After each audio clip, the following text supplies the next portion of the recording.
Hello दोस्तों, स्वागत है आप सभी का इस नए वीडियो में। दोस्तों, आज हम कक्षा 9वीं के अध्याय 2 बहुपद के प्रश्नावली 2.2 को हल कर रहे हैं।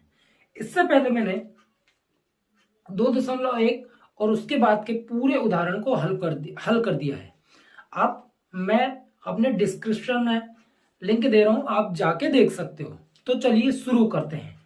तो प्रश्नावली 2.2 है, निम्नलिखित पर बहुपद 5x ऋण 4x की घात 2 धन 3 के मान ज्ञात करना है। हमें मान दिए गए हैं और हम उस बहुपद के मान ज्ञात करते हैं। तो चलिए शुरू करते हैं। तो सॉल्व। हमें दिया गया बहुपद क्या बहुपद दिया गया? px बराबर 5x ऋण 4x की घात 2 धन 3। पहला मान हमें क्या रखना है? x बराबर 0। तो पहला मान है हमारा x बराबर 0 रखने पर, पहला मान हमें क्या रखना है? x बराबर 0 पर। हमें इस x की जगह क्या लिखना है? 0। तो p 0 बराबर 5, x की जगह क्या लिखना? 0। इस x की जगह क्या लिखना? 0 ऋण 4 0 का वर्ग धन 3। अब देखिए 5 का गुणा 0 में करेंगे तो 5 शून्य शून्य, ऋण 0 का वर्ग क्या हो जाएगा? 0 धन 3, शून्य 4 शून्य शून्य धन 3। तो क्या आ जाएगा? 3। जब हमने x का मान क्या रखा? 0 रखा, तो हमें क्या प्राप्त हुआ? 3 प्राप्त हुआ। अब हम इसमें दूसरा मान रखते हैं। तो दूसरा मान क्या है? x बराबर ऋण 1 रखना है हमें। पहले हमने क्या रखा था? x बराबर 0 रखा था। अब हम x बराबर क्या रख रहे हैं? ऋण 1। तो रखिए p ऋण 1, x की जगह क्या लिखना है आपको? ऋण 1 बराबर 5, x की जगह में क्या लिखना? ऋण 1 ऋण ये 4 ऋण 1 का वर्ग धन 3। अब देखिए 5 एकम 5, ऋण धन का ऋण, अब यहाँ पे ऋण 4, अब यहाँ पे ऋण 1 का वर्ग लिखा है, मतलब ऋण 1 गुणित ऋण 1, कितने बार गुणा करना है हमें? 2। तो ऋण ऋण का क्या होता है? धन। तो 1 एकम 1, तो हमें यहाँ प्राप्त होगा 1 धन 3। तो यहाँ हो जाएगा ऋण 5 4 एकम 4 धन 3। अब देखिए ऋण ऋण का होता है धन, तो 5 और 4 9, बड़ी संख्या का चिन्ह धन 3। अब 9 में से 3 गए तो बचेगा 6, बड़ी संख्या का चिन्ह। तो p ऋण 1, हमने जब ऋण 1 रखा तो हमें क्या प्राप्त हुआ? 6। अब हम क्या रखेंगे? x बराबर 2 रखने पर। तीसरा मान है x बराबर 2 रखने पर। तो रखिए p2 बराबर 5 और x की जगह हमें क्या लिखना है? 2 ऋण 4 2 का वर्ग धन 3। अब देखिए 5 दूनी 10 ऋण 4, 2 का वर्ग क्या होता है? 4 होता है धन 3। तो 10 ऋण 4 चौके 16 धन 3। अब 16 में से 10 गए तो क्या बचेगा? 6, बड़ी संख्या का चिन्ह धन 3। अब 6 में से कितना गए? 3, तो क्या बचेगा? 3, बड़ी संख्या का चिन्ह p2। जब हमने 0 रखा तो हमें 3 प्राप्त हुआ, जब हमने ऋण 1 रखा तो हमें ऋण 6 प्राप्त हुआ, जब हमने 2 रखा तो हमें ऋण 3 प्राप्त हुआ। तो हमारे आंसर क्या होंगे? आंसर होंगे p0 रखा तो क्या प्राप्त हुआ? 3। p ऋण 1 रखा तो क्या हुआ? ऋण 6। और p2 रखा तो प्राप्त हुआ ऋण 3। तो दोस्तों प्रश्नावली 2.2 के प्रश्न क्रमांक 1 का यह हल था। अब हम करते हैं इसके बाद प्रश्नावली 2.2 के प्रश्न क्रमांक 2 को हल।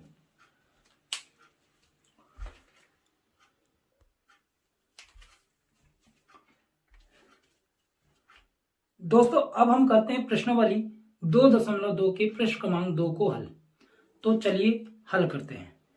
तो प्रश्न क्रमांक 2 है, निम्नलिखित बहुपदों में से प्रत्येक बहुपद के लिए p0 p1 और p2 ज्ञात कीजिए। हमें यहाँ पे मान दिए गए पहले 0 फिर 1 और फिर 2, और हमें जो बहुपद दिए गए हैं उनके मान हमें क्या करना है, ज्ञात करना है। तो पहला बहुपद है p बाय बराबर बाय की घात 2 ऋण बाय धन 1।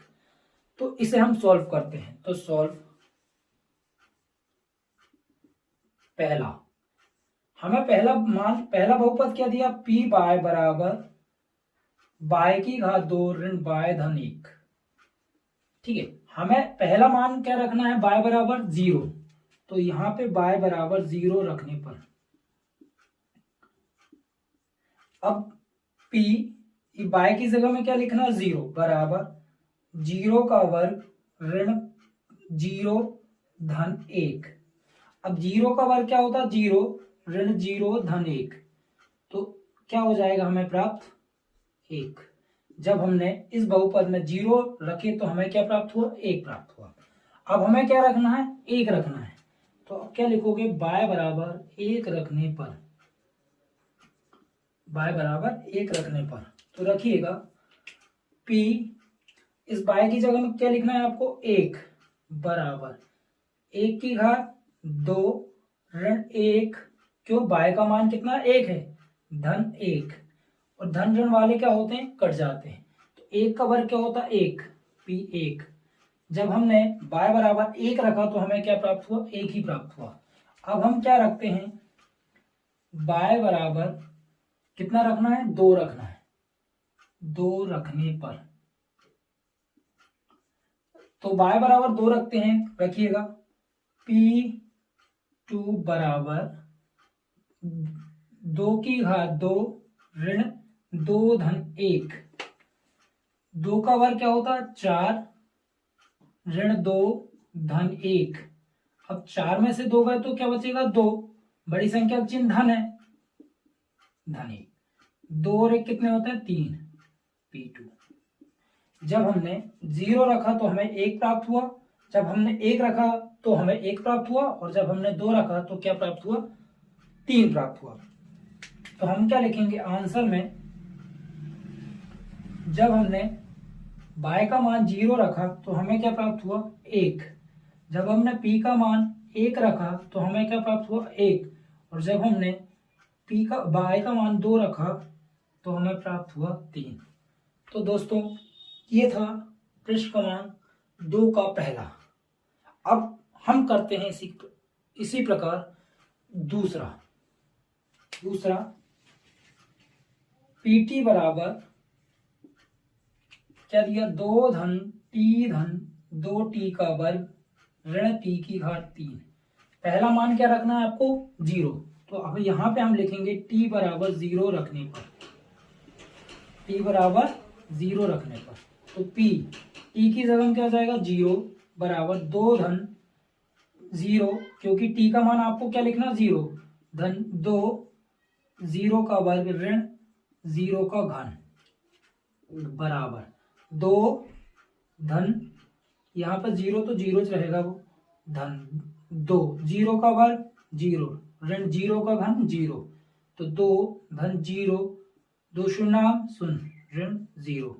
तो क्या प्राप्त हुआ, जब हमने t बराबर 0 रखा तो हमें क्या प्राप्त हुआ, 2। अब हम क्या रखेंगे, t बराबर 1 रखने पर, t बराबर 1 रखेंगे यहां पे, तो p1 बराबर 2 धन, यहाँ पे क्या है, t का मान क्या है, 1 धन 2, और यहाँ t का वर्ग है तो मतलब 1 का वर्ग ऋण 1 की घात 3। अब देखिए 2 और 1 कितने होता है, 3 धन 2, 1 का वर्ग क्या हो गया, 1 ऋण 1 का वर्ग 1, 3 धन 2 एकम 2 ऋण 1, 3 और 2 5 ऋण 1, 5 में से 1 गए तो बचेगा 4। जब हमने 1 रखा तो हमें क्या प्राप्त हुआ, 4। अब देखिएगा, अब t बराबर हमें क्या रखना है, 2 रखना है। 2 रखने पर तो क्या हो जाएगा, p2 बराबर 2 धन 2 धन 2 2 का वर्ग ऋण 2 की घात 3। अब देखिए 2 और 2 4 धन 2 का वर्ग 4 ऋण 2 का घन 8 2 का घन क्या होता है? 8 होता है। 4 धन 4 दूनी 8 ऋण 8 और धन ऋण वाला क्या होता है? कट जाता है। जब हमने 2 रखा तो हमें क्या प्राप्त हुआ? 4। तो हम आंसर में क्या लिखेंगे? आंसर होंगे हमारे P0 बराबर प्राप्त हुआ हमें 2, P1 रखा तो 4 प्राप्त हुआ और P2 रखा तो क्या हुआ? 4 प्राप्त हुआ। इस तरह से ये दूसरा का दूसरा था। अब तीसरा और चौथा सॉल्व करते हैं। अब हम करते हैं दूसरा का तीसरा। तीसरा है Px बराबर x की घात 3।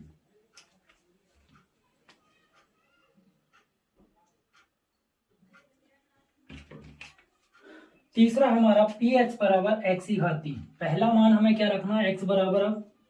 x बराबर 0 रखने पर। तो रखिए P0 बराबर 0 का घन। तो 0 का घन क्या होता है? 0 ही होता है। अब हमें क्या रखना है? 1 रखना है। तो क्या लिखोगे? x बराबर 1 रखने पर तो क्या हो जाएगा? P1 बराबर 1 का घन 1। तो 1 का घन क्या होता है? 1 ही होता है। तो जब हमने 1 रखा तो 1 प्राप्त हुआ, 0 रखा तो 0 प्राप्त हुआ। अब हम क्या रखना है? x बराबर 2 रखने पर रखिए P2 बराबर 2 का घन। तो 2 का घन क्या होता है? 8 होता है। जब हमने 0 रखा तो 0, 1 रखा तो 1, 2 रखा तो 8। तो हमारे आंसर होंगे P0 रखा तो क्या प्राप्त हुआ? 0। P1 रखा तो क्या प्राप्त हुआ? 1। P जब 2 रखा तो हमें प्राप्त हुआ 8। ये हमारे क्या होंगे? आंसर। अब इसी प्रकार हम कर लेते हैं चौथा। चौथा क्या दिया आपको? Px बराबर x ऋण 1 और x धन 1। हमें सबसे पहले क्या रखना है? x बराबर 0। x बराबर 0 रखने पर तो देखिए P0 बराबर x की जगह क्या हो जाएगा? 0 ऋण 1। x की जगह में यहाँ पे 0 धन 1। तो यहाँ हो जाएगा ऋण 1 और ये हो जाएगा धन 1। 1 का गुणा 1 में करें तो 1 एकम 1 और ऋण धन का ऋण। जब हमने 0 रखा तो हमें क्या प्राप्त हुआ? ऋण 1। अब हमें क्या रखना? x बराबर 1 रखने पर P1 बराबर यहां पे लिखना 1 ऋण 1 दूसरे कोष्टक 1 धन 1। अब आप देखिएगा धन ऋण वाला क्या होता है? कट जाता है। तो क्या प्राप्त होगा? 0 और 1 होता है 2। अब मैं यहां पे कर दे रहा हूं आपको।